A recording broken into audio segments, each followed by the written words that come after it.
I mean, it almost doubles our house note.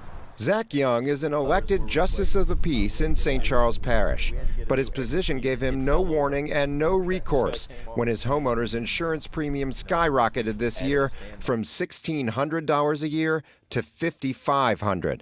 I was shocked.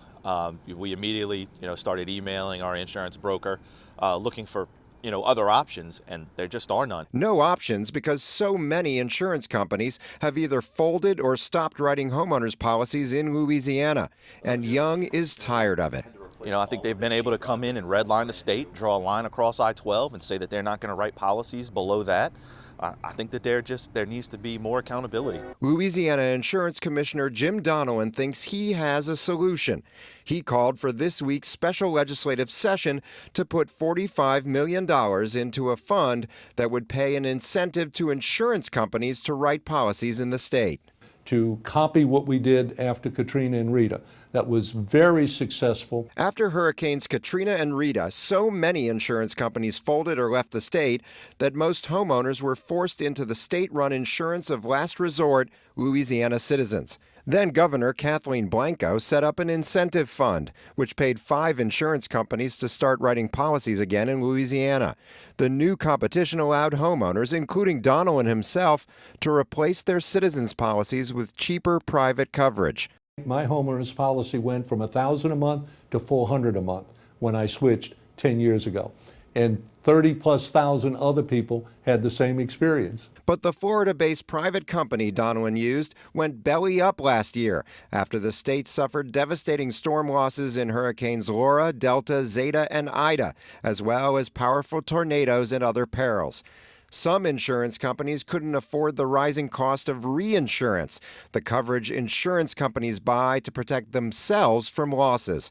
And now more than 100,000 policyholders are once again covered only by citizens and paying the highest rates. My insurance company dropped me. I had to pick up, I got picked up by another one. My commercial insurance has gone through the roof. We're all in the same boat. Senator Kirk Talbot of River Ridge, the chairman of the Senate Insurance Committee, passed a bill last year to revitalize the incentive fund started after Katrina.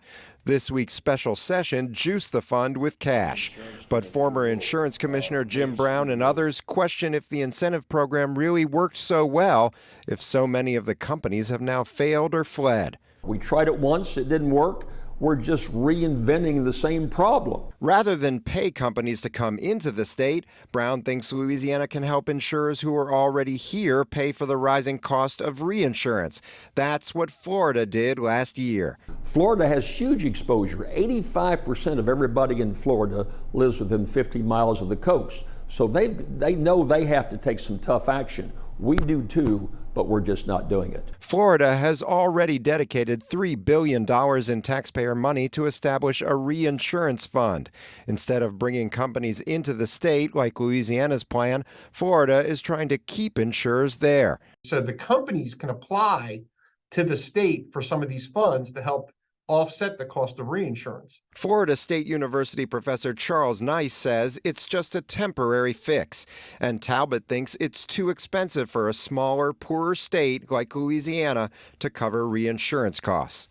I still think it's a very risky thing for Florida to do, but with their economy and the amount of money they generate and their population and all that, they can probably withstand some of those things. The only control homeowners really have is to fortify their homes against storm damage. That's probably where the best dollar could be spent at the state level. With that in mind, Louisiana created a grant program last August called Louisiana Fortify Homes to pay for insurance discounts for fortified roofs, which use special, stronger roofing materials. If you're building a new home and you want to put a fortified roof on, it's only 8 to 12% more than a regular roof.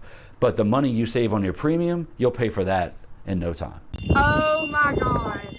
Insurance industry studies found a similar program in coastal Alabama has greatly reduced damage from hurricanes there.